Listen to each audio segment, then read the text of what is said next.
hand this better because our next speaker is Audrey White.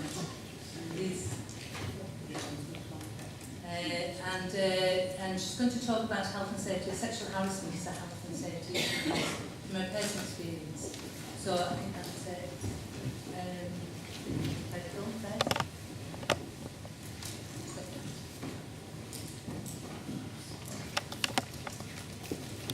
We've got a small film to watch there. And so, but I represent what is happening to a lot of... No, there are a lot of very important battles going on. It's not on the screen. It's not on the screen, I can see it there. I can see it. It's a really good film, this. Okay, well, we were going to show you a trailer of... might not seem so important, but I represent what is happening to a lot of women. It began with an incident. I don't know your attitude on people. You're right. It became an issue. I don't want that going on here, and the girls don't like it. You're imagining things. Because one woman had the courage to risk everything. I want your hand. Now. Sure, never this, that's ridiculous. And fight for what was right. We've been picketing for 3 weeks now, and no one has crossed that picket line. You've been causing disturbance, and if you don't move now, I'm going to have to arrest you.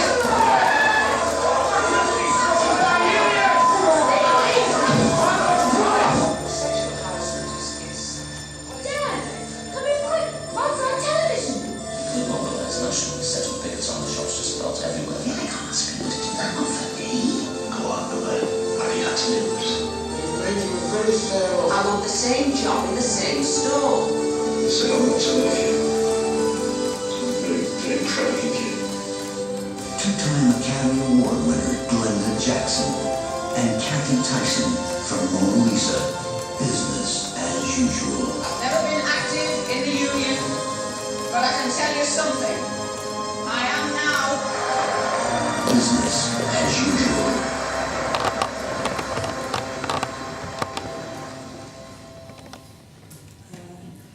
So I just want to say that it wasn't the film that was important, it was the dispute. And it was winning the dispute that was important too. I just want to thank you for inviting me to speak here today because I just didn't know anything about hazards and the work that's done here. I just really learned so much. I think that's what it's about, learning from each other. So thank you very much, and it's a privilege to be able to speak to you. It's a privilege to speak to you on an issue that was never an issue for me. We never even knew the word sexual harassment when this dispute occurred.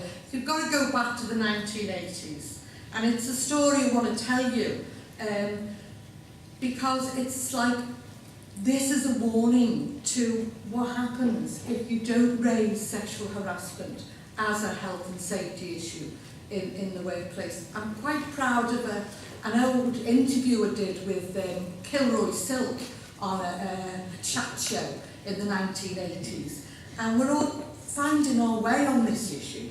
We're all wondering which way to go and how to express it. And he comes over to me with a microphone, and I pulled out of fresh air the fact, well, you know, it's a health and safety issue. We don't wait for someone to slip on oil in a factory before we raise the issue of how dangerous an oil bit of oil on the floor is in the workplace. So that was in the 80s, and we're still raising this question now today. So we've got a lot of work to do on it. So I'd say basically that we have to look at our history, and we look at our history so that we can learn something, and we look at our history to tell it the way we want to tell it. You know, we have our history written for us. And so to talk about what happened in the 1980s, when one woman, yeah, it happened to be me, a young woman of 32, decides to take on a company, Margaret Thatcher, all the anti-trade union laws and so on, and fight in an atmosphere of absolute horrendous attack under the Tory government of that period, which, as you know, was really, really vicious. And just to show what sort of a narc I am, I actually sued the people who made the film.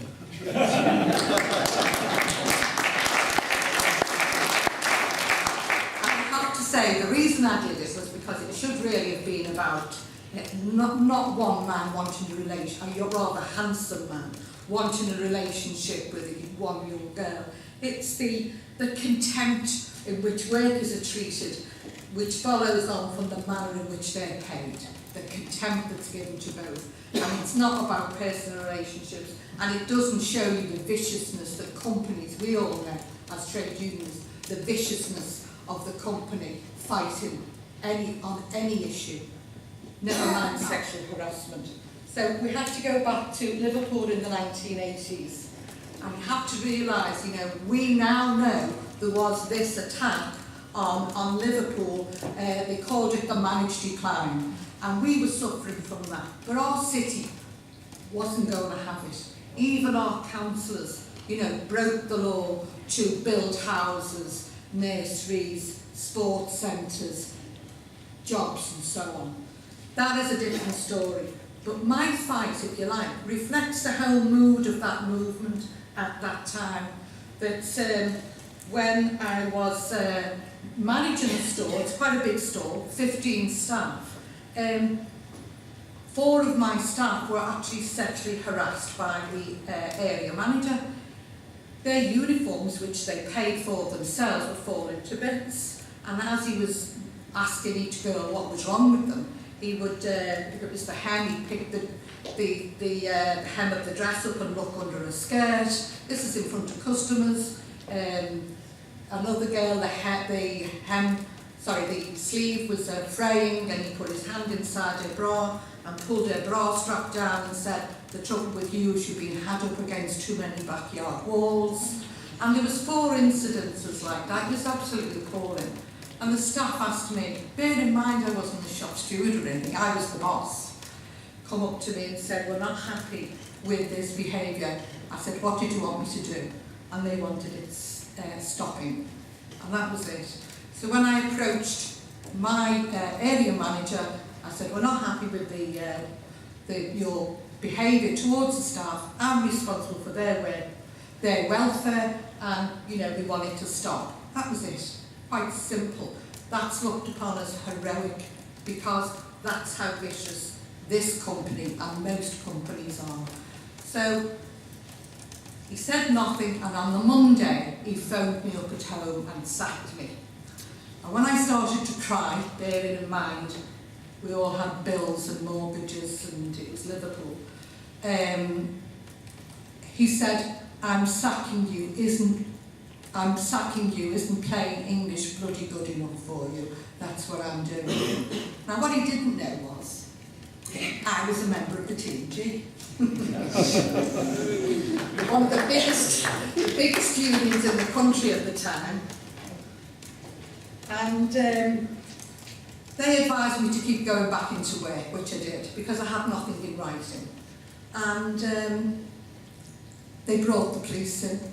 Actually brought the police in to remove me from the store. And even the young police officer, I kept saying, "Well, I work here, all I want is some evidence that I don't work here. Once I've got the evidence that I don't work here, I'll go," because then I was going to take it up. Anyway, the police removed me, and of course the first thing the union did was get onto the company and say, "Look, a member of ours has been sacked, and we want to discuss the matter." I'm sorry was the reply, "We don't speak to unions." I'm sure we've all heard that one as well. So the picket was on the Monday. And you will think I'm making this up. They had Miss Lovely Legs with glasses of champagne to open this newly refurbished store. And we were outside with placards, and we didn't even know the word sexual harassment, so we were writing the staff sexually interfered with, some people were writing touched up, we were writing anything we could think of, because we just didn't know the expression sexual harassment.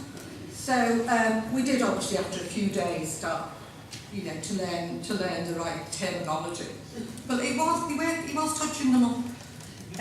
So what was great was that there was, and I think a lot of people will be surprised at this, that it was men. It was men and women, of course, but mostly men. It was dockers, it was car workers, it was unemployed people who invested in a victory for one woman in a place of work. So we didn't have to discuss the nuances and the complicated issue of sexual harassment. And the reason is because it was the mothers, the daughters, the sisters, aunties and grandmas even, who were the people who were getting sexually harassed. And men coming on the picket line instinctively knew that. And it was as a class issue, as in the workplace, sexual harassment is as clear as anything else. It really is. Yeah, well,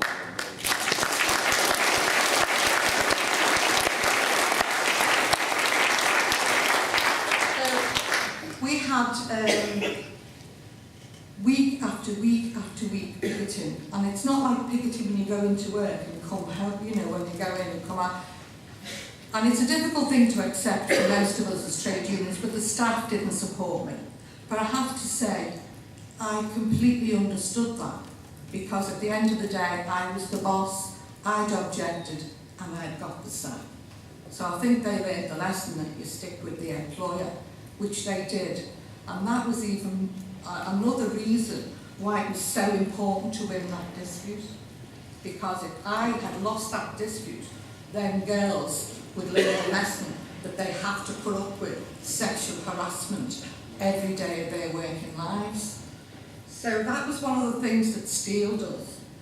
And we had injunctions put against us. I mean, I had to hide on a daily basis because there was a man coming along from the courts with an injunction for £250,000 against me, my father, my brother, and my union. You know, we never had a penny between us, but you know, you might lose your house, you can lose everything you have, and it was very, very frightening.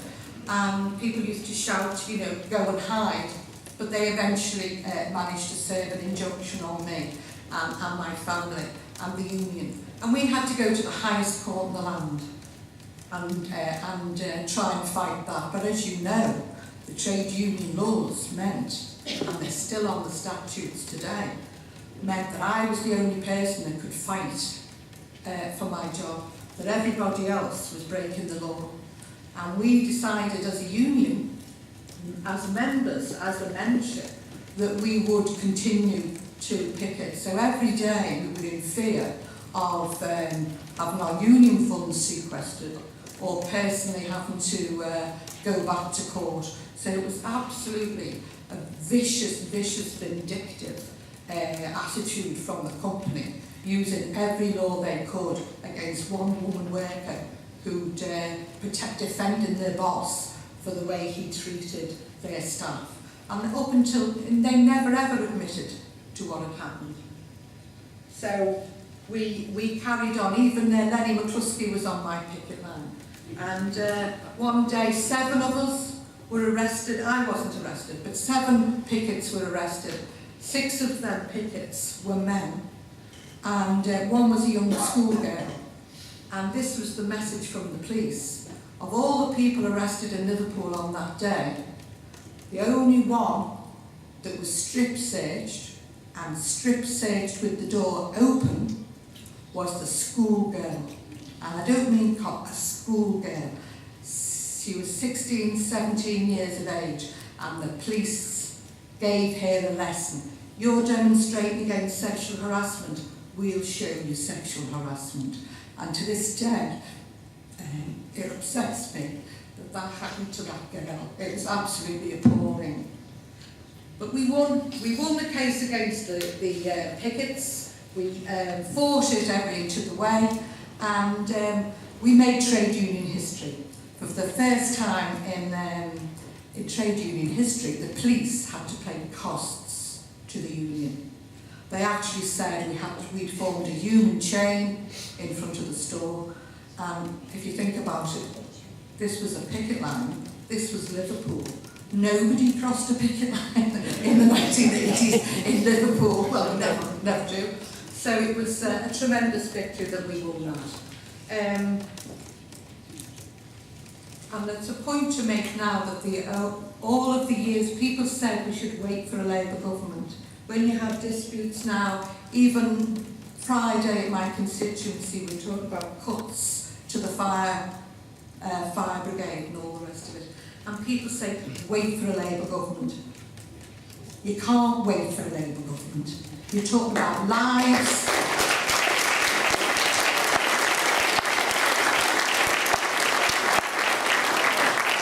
Talking about people's lives, you're talking about day-to-day misery. If you're not talking about lives, you're talking about what it's like to try and survive in this very aggressive, nasty workplace that you're in. And we broke the law. And that's the only reason that this was the reason why we won, was because we broke the law and we ignored all these regulations, and we said no, we're not having it. They even put up a law from the 1800s, was handwritten in beautiful scroll. You know, they were desperate to find a way to stop us from what we were doing. They put this beautiful handwritten like calligraphy of this law from the 1800s, the whole length of the shop window. Well, of course, all that did was make everybody stand there and read it. So even if you did want to get in the shop, you couldn't even get into the shop. So it was, it was really an excellent thing to beat them on. You know, they were desperate. So in the end, there was like this stalemate. They had nothing left to throw at us. So we were like, which way to turn? So what did we do? We decided to up the ante.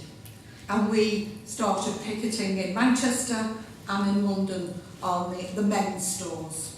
Obviously all against the law.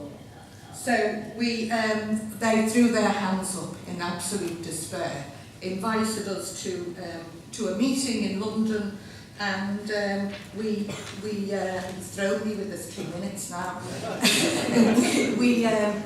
They negotiated. They said, what do you want us to do? Do you want us to sack all the staff? I said, no, that's not our business. We're trade unionists. We defend people's jobs. And they were asking us what we wanted. So I won the job back in the store. And I should say, I had already been offered various jobs. I'd been offered money to go away, I'd been offered a job in Warrington, a job here, a job there, and it wasn't me. I was quite happy to have a victory. I was desperate for a victory for the people who'd stood by me in the rain, in the cold, from morning till night without a break, talking to people, petitioning people and all the rest of it. I was desperate, but it was the people on the picket line, the unemployed workers, who were saying to me, we're not going to leave this till we see you walk through that door. And that was absolutely, that's what it's all about. Solidarity, solidarity, solidarity. It was an absolute, perfect, wonderful thing to experience, worth more than £1 million. And that's how we win, is with solidarity.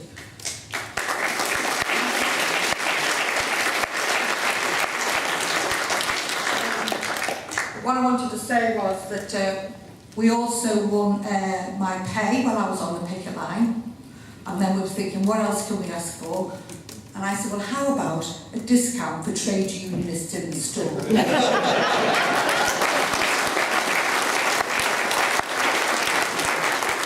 the important point to make out of all this is, that women are very fearful now of taking up these issues, but, it was a very fearful thing then. And I think we've got a rising movement of people prepared to fight, which is the next speaker, obviously the young Ali from McDonald's worker.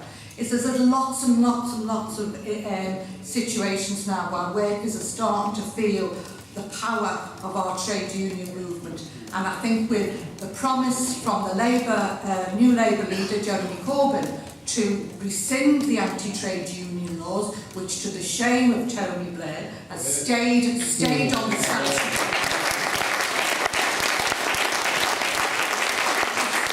Stayed on the statute books while he was Prime Minister, and it's women who suffer more, but every one of us suffers with the anti-trade union legislation. But if we get the laws, we've got to have the power within the trade union movement to make sure those laws are enforced. So, thanks very much for having me.